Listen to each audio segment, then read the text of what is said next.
Right, so an abrupt start to an abrupt ending from last time. Min sharri ma khalaqa, from the evil that which he has created. So we're going to go into like Nat 5 Higher English, where we question why a particular word was used. So the word we're going to be focusing on in this ayah is khalaqa. So ma khalaqa means that which he has created. So you could question why another phrase such as qulli makhluq has not been used in this ayah. Qulli makhluq means all that has been created. So it kind of just means the same thing, that which he has created, all that has been created, because Allah has created everything anyway. The reason why the phrase ma khalaqa may have been used in favor of any other phrase is to show that whatever harm the creation has caused, know that He, Allah, has more power. You'll also notice that Allah has not gone into specifics in this ayah. He's not mentioned one single creation, but in fact mentioned everything and anything that He has created. And this is because we're asking protection from all the creations, as everything is either flawed or has the potential to become flawed, even the most beautiful things. For example, the sun. Everyone loves the sun, especially in Scotland where we get no sun. Just as I said that, I realised that during quarantine, where we're all locked in the house, there actually is sun. But anyway, even the most beautiful of creations have the potential to be flawed. وَمِن شَرِّ غَاسِقٍ إِذَا وَقَبَ, and from the evil of the night as it gets darker. So just two things to point out in this ayah.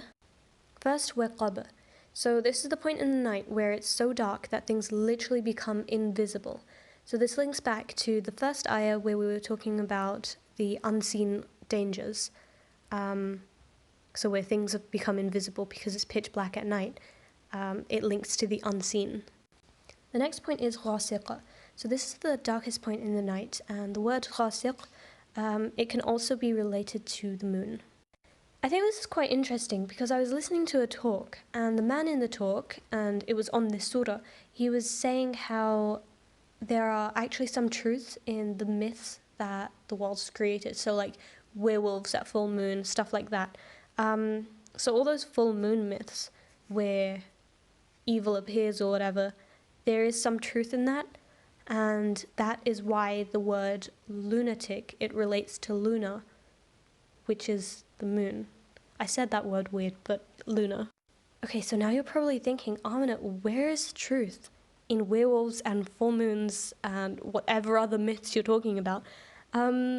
So basically there have been studies where scientists have found that people's brain activities have actually changed during full moons. But I won't go into that. But that's what the talk was talking about. I mean, if you couldn't figure that out, I said talking about, but the voice thing cut me off. But anyway, let's move on to the last two ayahs. وَمِن شَرِّ النَّفَّاثَاتِ فِي الْعُقَدِ, and from the evil of magicians who blow on their knots when they're casting spells. And in my very tiny handwriting there, I've written why nafathat, and why is the word itself female and plural.